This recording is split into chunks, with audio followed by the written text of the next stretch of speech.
बचपन की तरबियत का असर है, बचपन की। इसलिए देखो, एक बात आपसे अर्ज करता हूं, हमने बड़ों से सुनी है, देखी भी है, बार बार कहता हूं, हमारी उम्र कम है, तजर्बा ज्यादा है।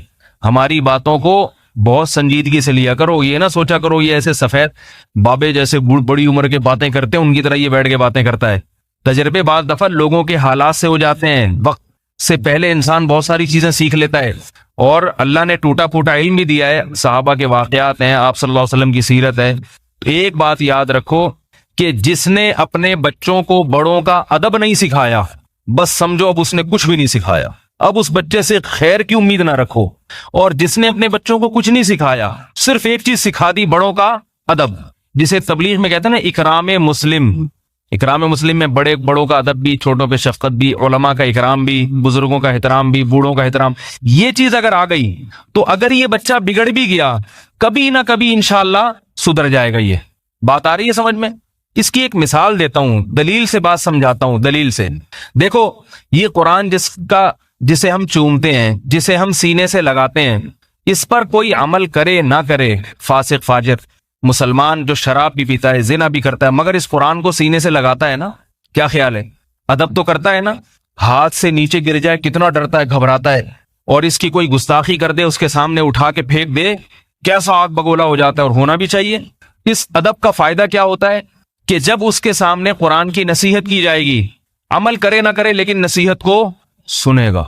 अल्लाह का कलाम, मैंने खुद देखा है लोगों को, बड़े बड़े कातिल होते हैं, गुनहगार होते हैं, लेकिन जब अल्लाह की कलाम उनके सामने पढ़ा जाता है, उनकी आंखों से आंसू निकलते हैं, डरते हैं, गिड़गिड़ाते हैं, काश हमसे ये गुनाह छूट जाए। वजह क्या है? दिल में एहतराम है।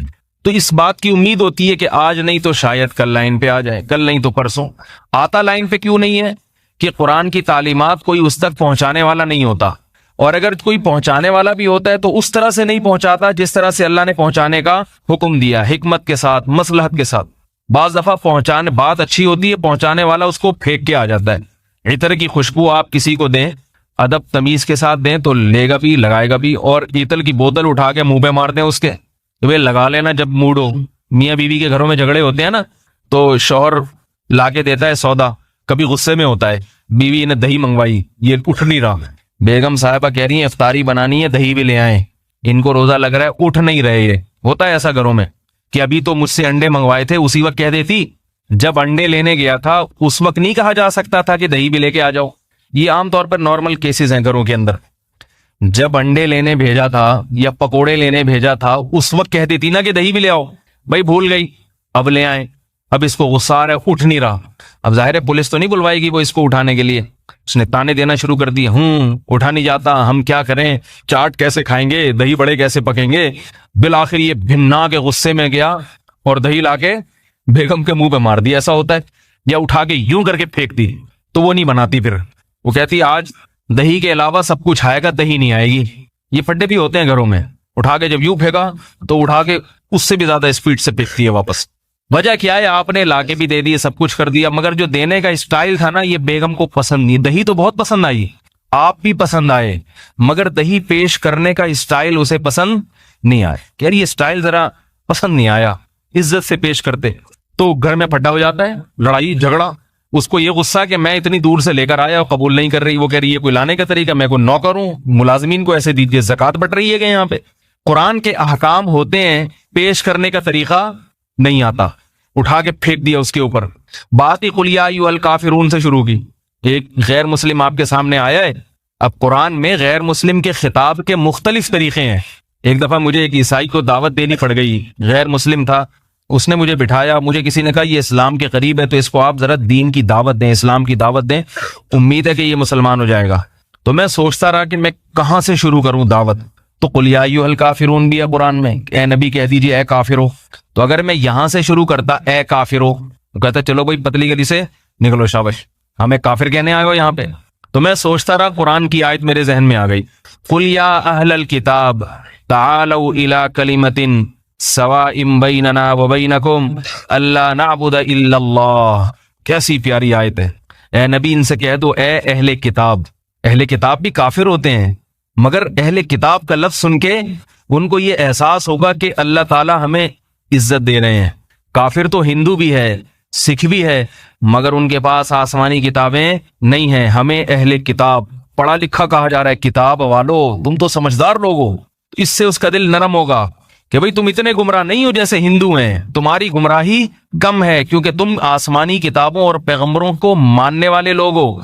और फिर तालो, आओ, एक होता है ईटी, आजा, और उर्दू में भी किसी को बुलाना हो आइए कहते हैं कि नहीं कहते, बल्कि उससे भी ज्यादा मुहज्जब लफ्ज है तशरीफ लाइए। नहीं भी चाह रहा होगा दिल तो इंसान चला जाएगा। पुलिस वाले जब किसी को गिरफ्तार करते हैं ना तो इतने गलत तरीके से कि उसका दिल नहीं चाहता। अगर पुलिस वाले ऐसे बोले तशरीफ लाइए, खुद ही मोबाइल में जाके बैठ जाएगा, वो इज्जत नहीं देते। वो तशरीफ लाइए, क्या ख्याल है, तशरीफ लाइए, दिल चाहता है कि आ जाऊं। इससे थोड़ा कम दर्जे का लफ्ज है आइए, तो भी इंसान का दिल चाहता है। इससे थोड़ा कम दर्जे का लफ्ज है आ जाएं, तो भी इंसान कहता है चलो थोड़ी सी। उर्दू की बड़ी खूबसूरत जबान है, खुदा की कसम, ये सब उर्दू में मिलेगा आपको। उर्दू जो है ना, ये जबान ही ऊंचे खानदानों में बनने वाली जबान है, ये मुहज्जब कौमों में। लेकिन आज उर्दू की कदर नहीं हो रही है। इंग्लिश में सबको क्या कहते हैं, कम कम एयर, बस, इससे ज्यादा नहीं है। उर्दू में कितने सारे अल्फाज हैं, हर एक को उसका दर्जा मकाम दिया जाता है। इसलिए उर्दू जबान की कदर किया करें। और उर्दू को आप ठीक है इंग्लिश सीख रहे हैं, यूरोप अमेरिका में रहने वाले भी लोग, मगर अपने बच्चों को उर्दू भी सिखाएं। अदब तमीज इंग्लिश में नहीं है, उर्दू में है। इंग्लिश की अपनी फजीलत है, बैनुल अक़वामी जबान है, लेकिन तमीज जो आएगी ना घर में, वो कहां से आएगी, वो उर्दू से आएगी, इंग्लिश से नहीं आएगी। इंग्लिश में तो ओ डैड, ओ मॉम, भाई ये चीखता रहेगा। अम्मी जान का लफ्ज ही नहीं है। जान का लफ्ज कितना अच्छा है, जाए ना, कीजिए ना, बस हर जगह प्लीज लगा देते हैं। वो हर बात से पहले, वो तो पुलिस वाला भी गिरफ्तारी से पहले प्लीज कह के गिरफ्तार करता है। तो खैर, आइए, आ जाएं, आओ, ये थोड़ा सा कम दर्जे का हो गया है भाई। उसके बाद आ, कल हमारे यहाँ एक साथी थे, खाने पे मुझे बुला रहे थे, वो बेचारे गांव से आए हैं, उनको ज्यादा उर्दू नहीं आती, मुझे कहते आ बार बार। मैंने कहा ऐसे बुला रहे जैसे मुर्गियों को दाना डालने के लिए बुलाया, आ। आइए, आ जाएं, तशरीफ लाएं, ये बोलो। खैर उन बेचारों को उर्दू आती नहीं थी, उनको के साथ तो मैं मजाक कर रहा था। मुझे बार बार कह रहे हैं यूं करके आ। मैंने कहा भाई, मैं मुर्गियों को दाना डाल रहे हो क्या? तो आ जाइए, आए, आइए, और आ, ये थोड़ा कम दर्जे का हो गया। और बिल्कुल ही अगर गिराना है, आ बे, चल बे लगा दो आखिर में, तो जरा बाजारी जबान बन जाएगी। उठे वड़, और ज्यादा उसमें करना है ना, उठे वड़, परा वड़, इस तरह के अल्फाज आप बोलना शुरू कर दो, वो और थोड़ा सा गुस्से में आ जाएगा। तो कुरान ने बहुत शाइस्ता लफ्ज इस्तेमाल किया, तालऊ। तालऊ अरबी का मतलब दर्शी, आ जाइए, आओ, तशरीफ लाएं, यानी मुहज्जब लफ्ज है तालऊ। जब छोटा किसी बड़े को बुलाता है तो कहता है तालऊ।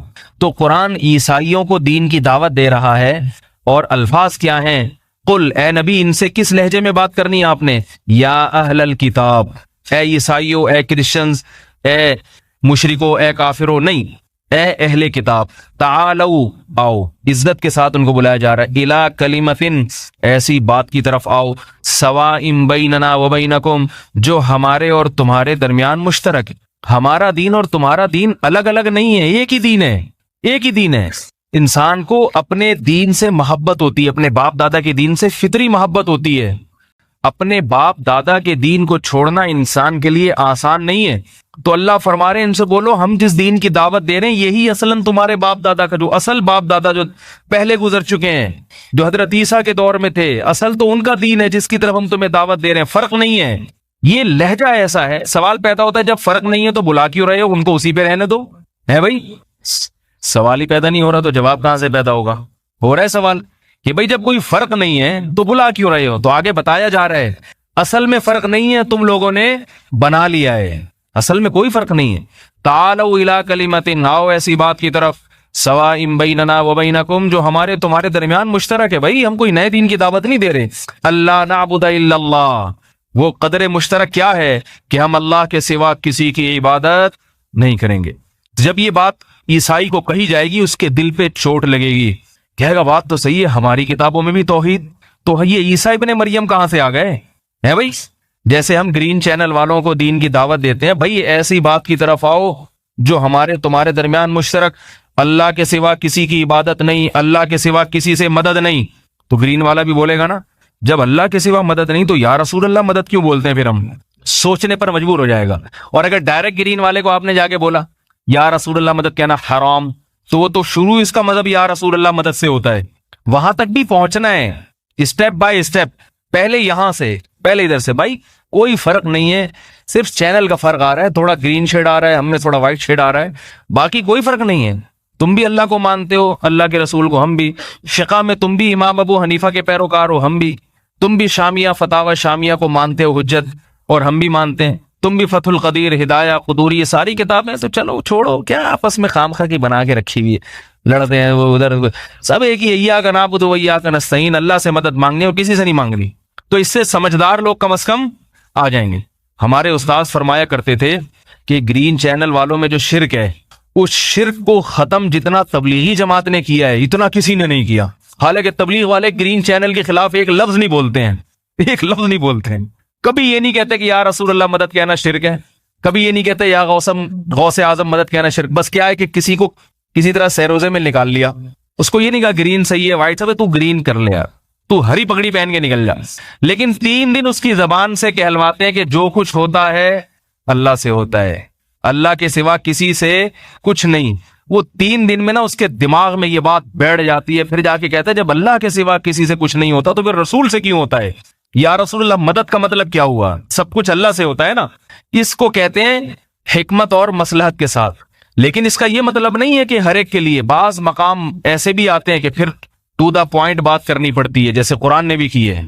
लेकिन उमूमी तौर पर लोगों को हिदायत का जो चीज जरिया बनती है वो ये चीज बनती है कि आप मुस्बत तरीके से अपने दीन की दावत दें, इख्तिलाफी बात को हाईलाइट ना करें, छेड़े नहीं, आ जाएगा। हाँ, कुछ ऐसे होते हैं जो मुनाजरों के आदी होते हैं, फिर उनके लिए वो है ना, वो उनके लिए अलग है। कुछ ऐसे हैं जो डंडे के बगैर नहीं मानते, ऐसे भी लोग हैं, वो फिर उनके लिए हुकूमत है, इस्लामी हुकूमत हो जो डंडा चलाएगी, फिर ये सारे सेटिंग पे आ जाएंगे, ठीक है ना, वरना ये आएंगे नहीं। तो अल्लाह ने हर एक के लिए, हमारी बात ही डंडे से शुरू होती है। हमारी बात कहां से शुरू होती है? डंडे से। ऐसी बात करो वो एकदम 2 फुट उछल के दूर भाग जाए, 2 फुट उछल के दूर भाग जाए। तो ये नहीं होता। अब कादियानी से आपकी बात हो रही है तो मजावा कादियानी है, कोई मुनाजिर है, उससे बात करने का तरीका अलग। लेकिन एक न्यूट्रल किस्म का कादियानी है जो बचपन से कादियानियों में ही पला बड़ा हो, उसको कभी उलमा से बात करने का मौका ना मिला, उसको तबलीग का तरीका क्या है? उसको ये नहीं कि एकदम डायरेक्ट मिर्जा की जात पे कीचड़ उछालना शुरू कर दे। मिर्जा तो गूं खाता था, गोबर खाता था, वो एक अलग हकीकत है, मगर ये बताने की जरूरत नहीं है कि गूं खाता था, गोबर खाता। उसने सारी जिंदगी ये सुना है, मिर्जा रहमतुल्लाह अलैह ये लफ्ज सुनता आ रहा है। उसको तरीका क्या है कि भाई ऐसा करो, बैठ के बातचीत कर लेते हैं, ठीक है ना, किताबें दिखा दी जाए उसको, भाई नबी सल्लल्लाहु अलैहि वसल्लम की खत्म नबूवत का ये मतलब है। अगर यकीन नहीं आता तो चलो फिर आहिस्ता आहिस्ता आहिस्ता आहिस्ता मसलहत। हजरत मुफ्ती मोहम्मद शफी साहिब रहमहुल्लाह ताला फरमाया करते थे कि हक बात अगर तरीके से कही जाए तो असर लाजमी रखती है। कहने वाला मुखलिस हो और कहने का तरीका दुरुस्त हो, जिसका असर होता है। पूरा हिदायत पर नहीं आया ना तो कम से कम अपने मजहब के बारे में वसवसे उसको जरूर आएंगे कि मैं गड़बड़ तो नहीं कर रहा कहीं। फिर किसी लालच की बुनियाद पे कायम रहे तो एक अलग बात है, वो लालची हो तो फिर हिदायत मुकद्दर में ही नहीं है ना। लेकिन अगर हक की तलाश में होगा तो अल्लाह उसको हिदायत दे देंगे। तो अल्लाह, मैंने वो ईसाई का वाकया सुना रहा था कि मैंने सोचा इसको मैं क्या बताऊं, मैंने ये आयत पढ़ दी, इसका तर्जमा कर दिया। भाई कुछ बातें हमारे और आपके दरमियान मुश्तरक है। तौरात भी ये कहती है, इंजील भी ये कहती है कि अल्लाह नाबुदा इल्लल्लाह, अल्लाह के सिवा किसी की इबादत नहीं होगी। अल्लाह नाबुदा इल्लल्लाह वला नुशरिक बिही, और हम उसके साथ किसी को शरीक नहीं करेंगे। वला यत्तखिदा बादुना बादन अरबाबम मिन दूनिल्लाह, अल्लाह को छोड़ के किसी को रब नहीं बनाएंगे। भाई तुम जो ईसा को रब बना रहे हो ये भी अल्लाह के अलावा हैं, ईसा अल्लाह थोड़ी है।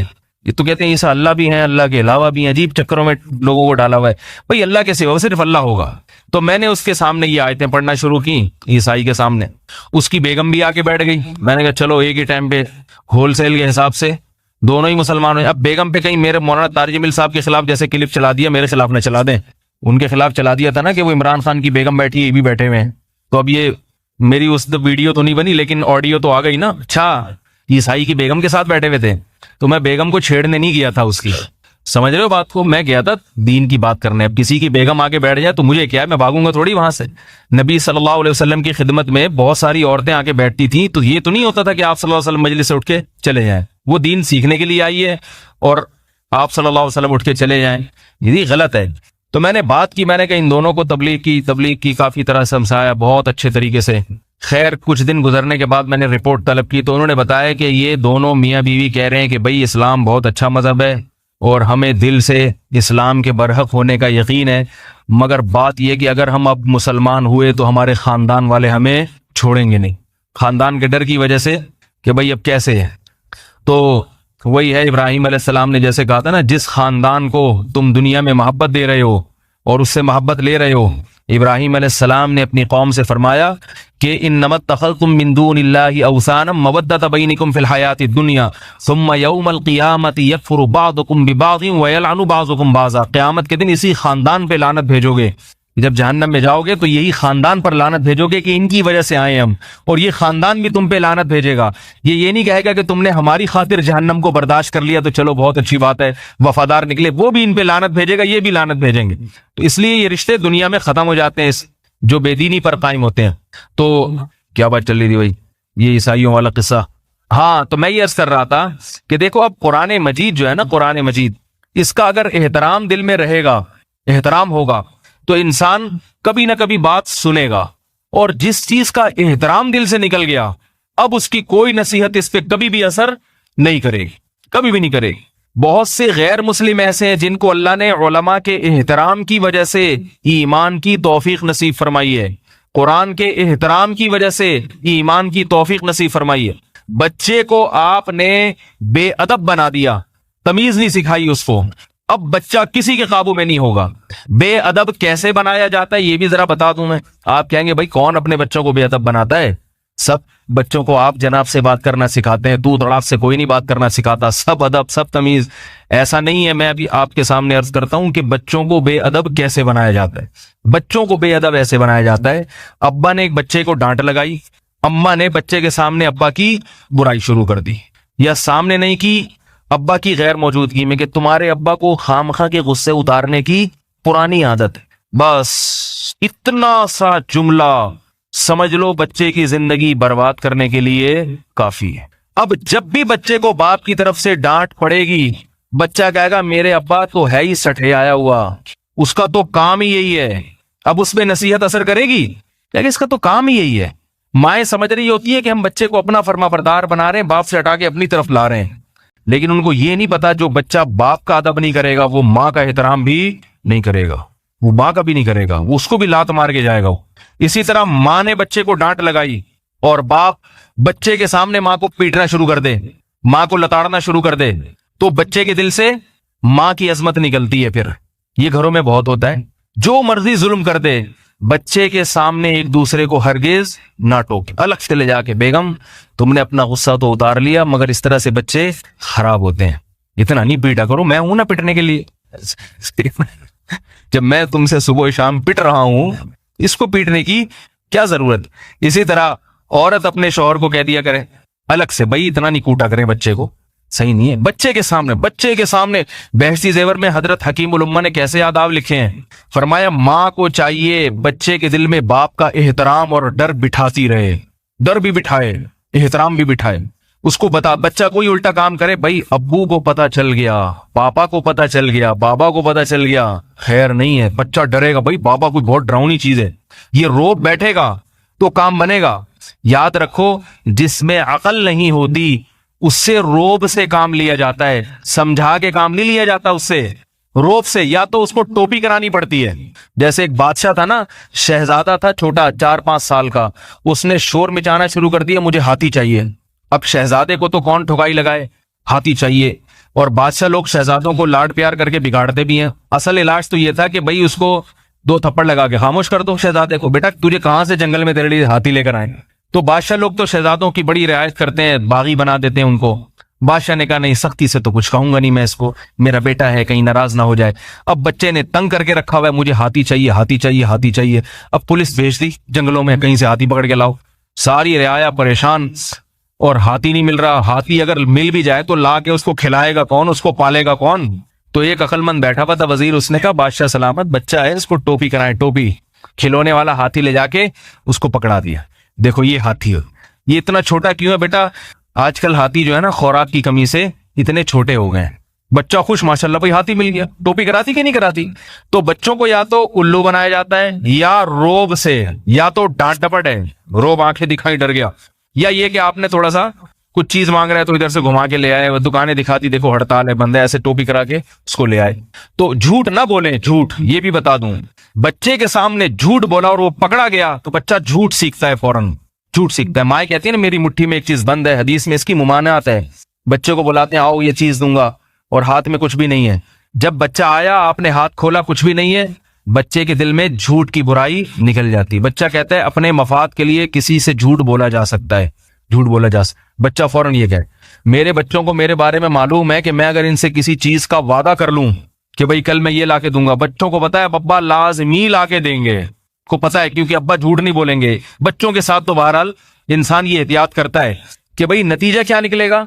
भाई मुझे ये डर होता है कि अगर मैंने झूठ बोल दिया तो कल बच्चे जब मेरे सामने झूठ बोलेंगे, कोई मेरा बच्चा मेरे सामने झूठ बोलेगा तो मैं उसे कैसे तंबी करूंगा कि झूठ बोलना गलत है। वो कहेंगे आपने भी तो झूठ बोला था।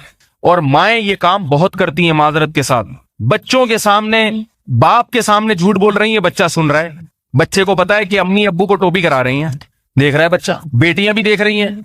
तो ये चीजें बेटियां सीखती हैं, फिर ससुराल जाके अपने शौहर को झूठ बोलती हैं। अपने उनको पता है कि हमारी अम्मा भी ये काम किया करती थी। माँ तो जो करेगी बच्ची वो करेगी। वो एक वाकया है ना कि एक खातून लड़की की शादी हुई, मियाँ उसको बहुत मोहब्बत वाला मिला, वो चाहता था मेरी बीवी भी खुश रहे, बड़ी इसने चीजें ला ला के दी, शॉपिंग कराई, लेकिन बेगम का हर वक्त 2-4 दिन तो खुश रही, उसके बाद मूड ऑफ। भाई क्या वजह है बेगम साहिबा आपका मूड ऑफ रहता है? कोई वजह हो, ये चाहिए वो चाहिए, बताएं क्या चाहिए आपको? बर्गर चाहिए, पिज्जा चाहिए, क्लिफ्टन की सैर करनी है, चिड़ियाघर भी घुमा के ले आया, मगर बेगम का मूड दुरुस्त। ये थे नरम दिल, समझा समझा के मोहब्बत से हर तरह के बुजुर्गों के बयानात सुना दिए, नहीं समझ। एक दिन गुस्सा आया और तबीयत से इसने धुनाई लगा दी उसकी। कह रहे जब कोई मसला नहीं है तेरे साथ तो क्यों मुंह बना के बैठ? जिस दिन धुनाई लगाई उस दिन बेगम खुश। उस दिन क्या है भाई, तबीयत काफी हल्की उसको महसूस हुई। ये हैरान कि ये चक्कर क्या है। आज तो मेरा ख्याल था कि ये तलाक लेके भाग जाएगी, खुला ले लेगी अदालत से, अब क्यों हुई? तो तहकीक करने पर पता चला कि इसने अपनी अम्मा को हमेशा अपने अब्बा से पिटते हुए देखा है, हमेशा यही देखा है, घर का माहौल ही ऐसा था। तो अब इसको वही कल्चर चाहिए कि ठुकाई होती रहे, सेटिंग पे चलती रहेगी। तो ये माँ, बच्चा ऐसे माँ से सीखता है, ऐसे सीखती है, खासतौर में बेटियां, बेटा बाप से सीखता है और बेटियां माँ से सीखती हैं। तो भाई क्यों घरों में ठुकाइयों वाला माहौल और पिटने वाला माहौल और चीखने चिल्लाने वाला माहौल बना रहे हो? बच्चों की खातिर थोड़ा सा तमीज के दायरे में रहना सीख ले इंसान। और ताली दोनों हाथों से बजती है, एक हाथ से नहीं। और दूसरी बात यह कि बाज दफा एक की गलती होती है जिसकी वजह से दूसरे को कंट्रोल करना पड़ता है और बाज दफा वो कंट्रोल नहीं कर पाता। तो ये सारी बचपन से खराबियां पैदा होती हैं, बचपन से। तभी तो शरीयत में खानदान की बहुत अहमियत है। भाई खानदान देख के शादी करो। वजह क्या है कि भाई जिस खानदान में पली बड़ी है या पला बड़ा है उसके असरात इसके अंदर लाजमी आएंगे। तो मैं ये अर्ज कर रहा था बच्चों को अदब सिखाएं। अदब कैसे, बेअदबी कैसे सिखाई जाती है? एक तरीका तो मैंने ये बताया कि बाप की बुराई बच्चे के सामने, या बाप माँ की बुराई कर रहा है बच्चे के सामने, या एक दूसरे बच्चे को तंबी कर रहा है, दूसरा उसी वक्त उसको टोक रहा है कि ये गलत हो रही है तंबी। ये भी होता है। एक और गड़बड़ ये होती है, और माजरत के साथ बयान अगरचे मेरा बहुत सारी खवातीन सुनती है, मगर ये वाली बुराई जो मैं भी बता रहा हूँ ये खवातीन में ज्यादा है। मैं ये नहीं कह रहा सारी खवातीन में ये बुराई है, जो मेरा बयान सुनती है उनमें नहीं है, उनके अलावा की बात कर रहा हूं, उनमें ये बुराई बहुत ज्यादा है।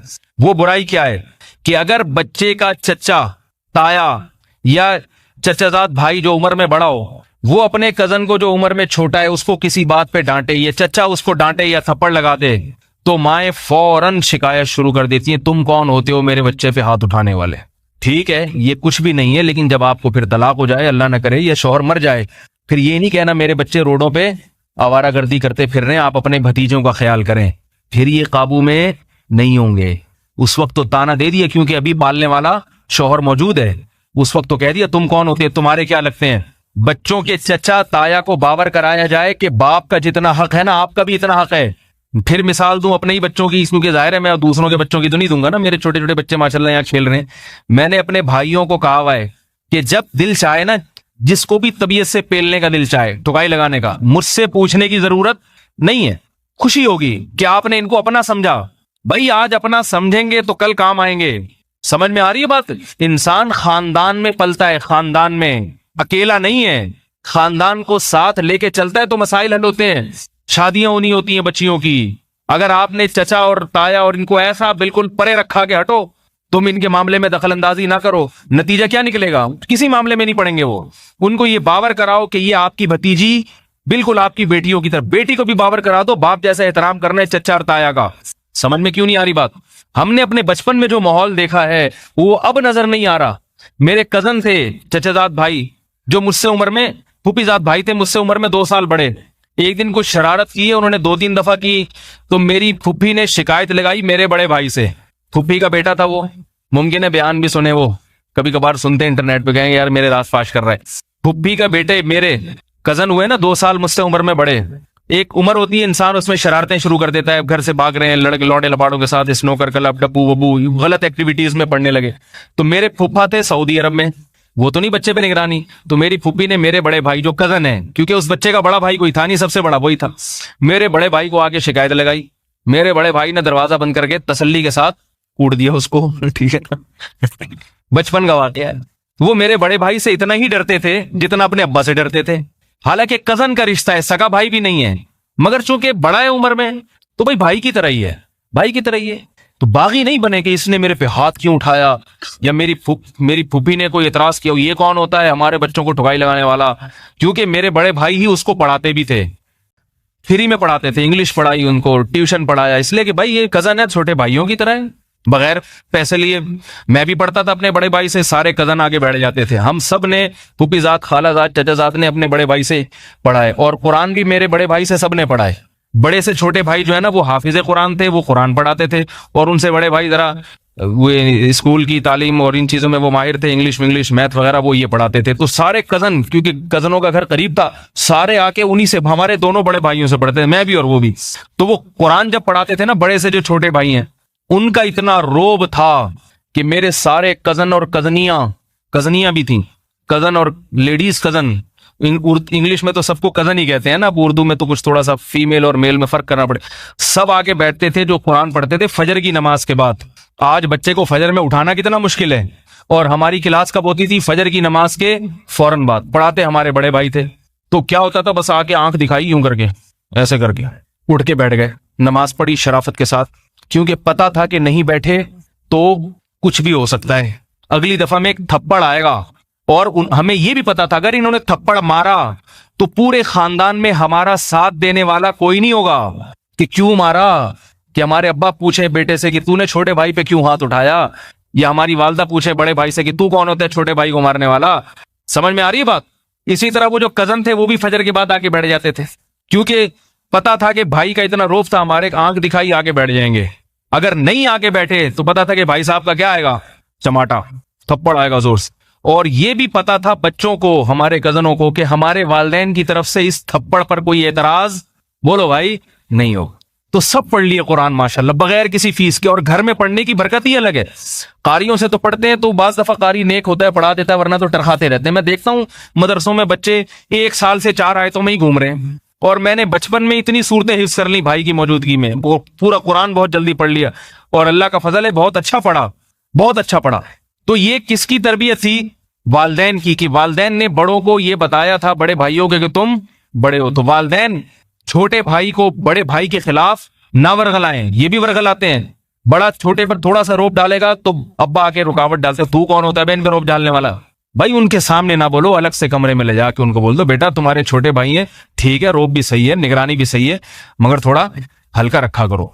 सामने ना बोलो, सामने बोलोगे छोटे भाई के दिल से बड़े भाई का एहतराम निकल जाएगा। हम में चूंकि नहीं निकला था, इसलिए हम मौलवी बनने के बाद भी बड़े भाई से पिटे हैं।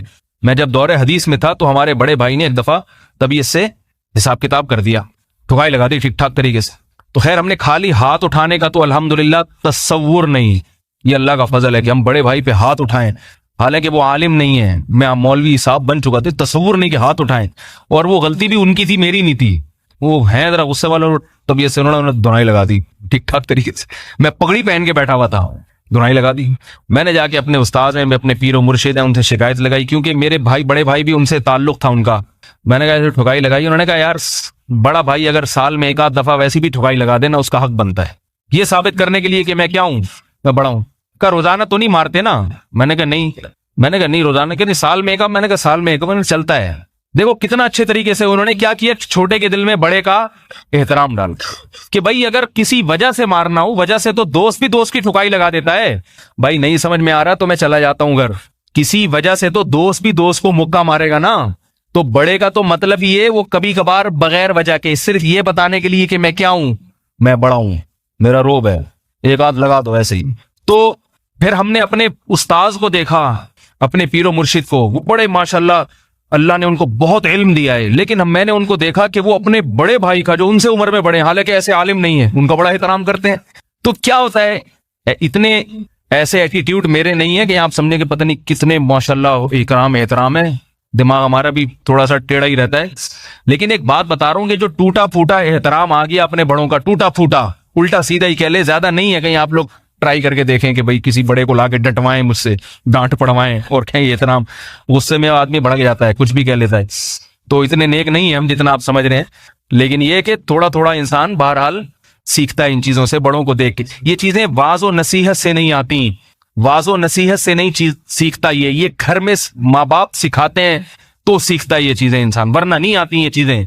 और फिर बुजुर्गों को देखता है, उनके सोबत में रहता है, उनको देखता है कि ये अपने बड़ों का कैसे एहतराम करते हैं, तो आती हैं, वरना ये चीजें बाजार में नहीं मिलती। और टीवी तो सवाल ही पैदा नहीं होता कि आपको स्कूल और टीवी ये चीजें सिखा दें आपको। स्कूल में तो जो माहौल है वो सबको पता है। तो भाई अल्लाह ने जो कुरान में फरमाया कि तुम्हारी माल औलाद, तुम्हारी बीवियां फितना है, तो पता चल गया कैसे फितना है ये। इनकी तरबियत नहीं करोगे तो फिर ये फितना ही बनेगी तुम्हारे लिए। इनको तमीज अदब नहीं सिखाओगे तो ये अजाब जान बनेगा, वबाल जान बनेगी तुम्हारे लिए। बीवी वबाल जान बन जाएगी, औलाद वबाल जान। खवातीन से खास तौर पे दरख्वास्त करता हूं कि घरों में बच्चों की तरबियत में जितना खवातीन का किरदार होता है इतना बाप का नहीं होता। बच्चे माँ से अटैच होते हैं। माँ अगर बड़ों का अदब ना सिखाए, माँ उनको बड़ों का अदब सिखाए, उनके सामने कभी झूठ ना बोले, चाहे कैसी आजमाइश आ जाए, ये बताए कि बेटा झूठ बोलना तो बहुत ही बुरी, ये नहीं हो सकता मुझसे, कुछ भी हो जाए झूठ नहीं बोलना मैंने। अगर ये चंद एक चीजें सिखा दे तो बच्चा हीरा बन के निकलेगा, हीरा बनेगा वो बच्चा। ऐसी उसमें अल्लाह ताला सलाहियतें पैदा करेगा। और घरों में लड़ाइयां इख्तलाफात होंगे अगर ये चीजें नहीं होंगी। तो इसलिए तुम्हारे माल औलाद, तुम्हारी बीवियां तुम्हारे लिए फितना है। उसका एक मतलब ये भी है कि तुम लाए अपने फायदे के लिए थे कि दीन में मुआविन मददगार बनेंगे, बेहयाई से बचा रहूंगा। लेकिन नतीजा क्या निकला, बजाय दीन में मुआविन बनने के हर वक्त लड़ाई झगड़े, सर ब्रेन एमरी से ही मर गए। दीन पे चलते चलते तो जब जिंदा रहते, पहले ही वक्त से पहले ही दुनिया से चले गए वो। और फिर थोड़े दिन बेगम साहबा रोई धोई, उसके बाद फिर वो चाचा नहीं पूछता ना मामू पूछता है। आखिरी बात करके बस अपनी बात खत्म करता हूं। एक और बहुत अहम बात है कि बहनों के दिल में भाई का एहतराम डाला जाए। ये भी मीडिया तो निकाल रहे चीजें। देखो भाई अगर थोड़ा बहुत बदतमीज भी है, औरतों को शिकायत होती है बदतमीज हम नहीं मानते, अल्लाह ने मर्द में ऐसी गैरत रखी है, ऐसी गैरत कि बहन और बेटियों के मामले में चाहे वो हीरोइन ची हो, चरसी हो, लेकिन वो इन पे जुल्म होता हुआ नहीं देख सकता। अगर शादी के बाद शौहर किसी से डरता है तो वो ससुर और सालों के अलावा किसी से डरता है? वो पुलिस से भी नहीं डरता, ये बता दूं। वो डरेगा तो किससे? अपनी बीवी के भाइयों से।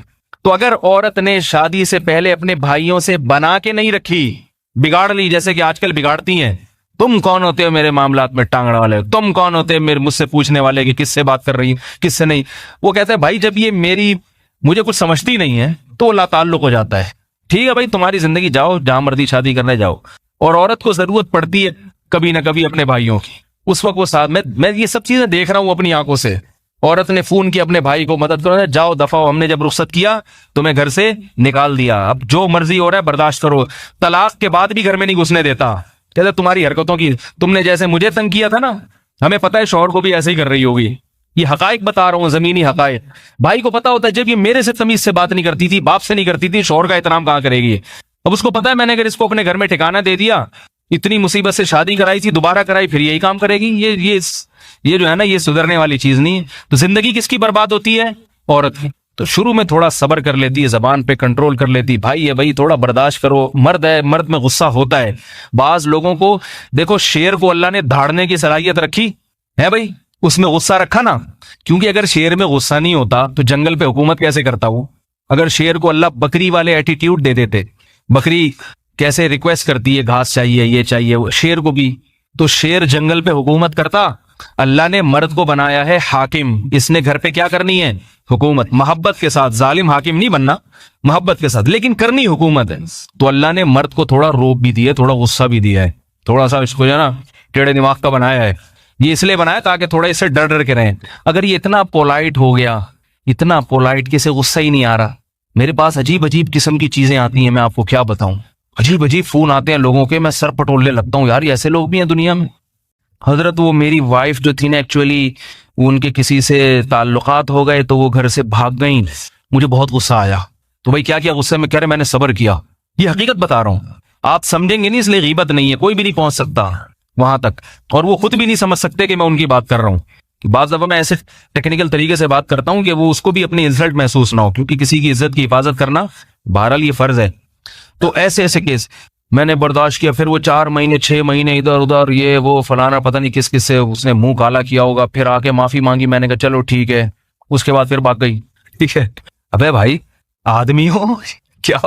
उसके अंदाजे कलाम से लगता है कि भाई कोई भी होती यही करती, कोई भी होती वो यही करती। कि भाई इतना ऐसा अजीब सा इंसान मिल गया मुझे, इतना शरीफ शुरफा, इतना शरीफ शुरफा कि 4 महीने भाग के आओ फिर जाओ तो फिर भी उसको पता है। फिर तो मैंने कहा छोड़ो इसको, तलाक दो, इसको निकालो घर से।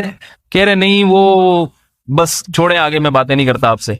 तो अब अगर इस तरह का होगा, बेटी मोबाइल पे घंटों घंटों बातें कर रही है, अब्बा उसको ये नहीं कि मोबाइल उससे छीन ले, बेटा किससे बात कर रही हो? मैं मना नहीं कर रहा तुम्हें बात करने से, लेकिन मुझे पता तो चले कि अपने चाचू से इतनी मोहब्बत है तुम्हें, या अपने मामू से इतना दिल आ गया तुम्हारा, अपने मामू या अपने भाई जो मंझले भाई हैं वो तुम्हें बहुत हदिये दिया करते थे, उनसे बहुत दिल आ गया है। 1.5 घंटा अपने मंझले भाई से तुम्हारी ऐसी बातें हो रही हैं, तो बेटा मुझे बता तो दो ना। अब्बू नहीं, आप मेरे मामलात में दखल अंदाजी नहीं करें। अब्बू एकदम ठिठर गए, डर गए, यार मैंने किया तो ये खुदकुशी ना कर ले, ये ब्लीच ना पी ले। तो भाई उससे मोबाइल लो, देखो किसका नंबर है। मैं ये नहीं कह रहा खुदा ना ख्वास्ता अपनी बच्चियों से बदगुमान हो, अपनी बहनों से बदगुमानी जायज नहीं है शरीयत में। और उससे पूछो तो सही ये क्यों छुप छुप के बातें हो रही हैं।